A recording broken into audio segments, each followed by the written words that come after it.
বেদের মধ্যে কালী শব্দটি অথর্ববেদে প্রথম দেখা যায় দেবী হিসেবে তার স্বতন্ত্র অস্তিত্ব স্পষ্টভাবে প্রতিভাত হয় কথক গৃহসূত্রে। তিনি শিবের শক্তি বা আদ্যাশক্তিরূপে চিহ্নিত হন এবং বিভিন্ন পুরাণে দুর্গা ও পার্বতীর সঙ্গে গভীরভাবে যুক্ত হয়ে পড়েন। দেবী মাহাত্ম্যে কালী যুদ্ধক্ষেত্রের ভয়ঙ্কর ও বিজয়ী রূপে প্রকাশিত হন। সেখানে মহাকালী বিষ্ণুর শরীর থেকে যোগনিদ্রা রূপে আবির্ভূত হয়ে মধু ও কৈটক নামক অসুরদ্বয়কে ধ্বংস করেন। এই রূপেই তিনি দেবী দুর্গার প্রতিশোধ পরায়ণা ক্রোধ প্রকাশী শক্তির প্রতীক হিসেবে প্রতিষ্ঠা পান।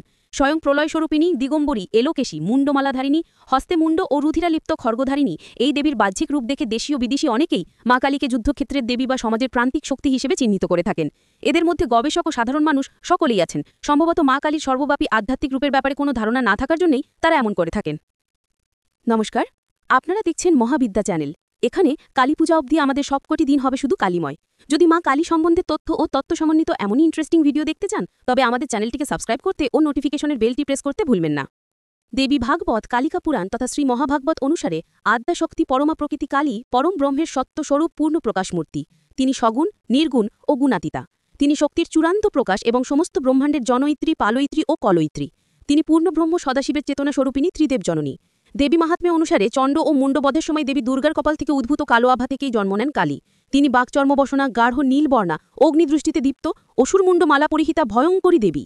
রক্তবীজের বিরুদ্ধে যুদ্ধে তিনি অসুরের রক্ত মাটিতে পড়ার আগেই পান করে অসংখ্য রক্তবীজের জন্ম রোধ করেন। এভাবেই তিনি রক্তবীজ ধ্বংসকারিণী নামে খ্যাত।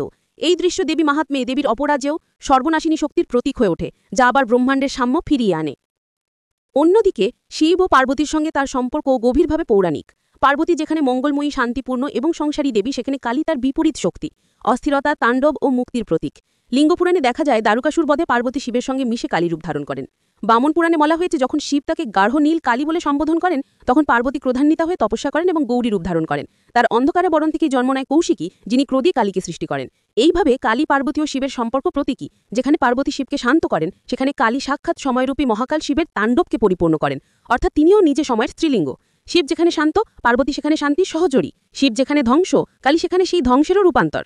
মহাভারতে কালী কালরাত্রি নামে আবির্ভূত হন, যুদ্ধক্ষেত্রে মৃত যোদ্ধাদের আত্মা যিনি বহন করেন, যা জীবনের অনিত্যতা ও মৃত্যুর মহিমার প্রতীক। পরবর্তীকালে মার্কণ্ডেয় পুরাণ ও দেবী মাহাত্ম্যে কালীকে চামুণ্ডারূপে বর্ণনা করা হয়েছে, যিনি অসুরবধের মাধ্যমে ধর্ম রক্ষা করেন। তন্ত্র সাহিত্যে কালী বহু রূপে প্রকাশিত, দক্ষিণাকালী, শ্মশানকালী, সিদ্ধিকালী, গুহকালী, মহাকালী প্রভৃতি। অভিনবগুপ্তের তন্ত্রালোকে কালীকে সৃষ্টিকালী থেকে সংহারকালী পর্যন্ত ১৩টি রূপে উল্লেখ করা হয়েছে। এইভাবে কালী কেবল ভয়ঙ্কর দেবী নন, তিনি সৃষ্টির, শীতের, সংহারের চিরন্তন চক্রের অধিষ্ঠাত্রী। তার রূপে মিশে আছে মায়া ও মুক্তি, ধ্বংস ও সৃজন, যে কারণে তিনি আদ্যাশক্তি, চিরন্তন কালের রূপ মা কালী নামে পূজিতা।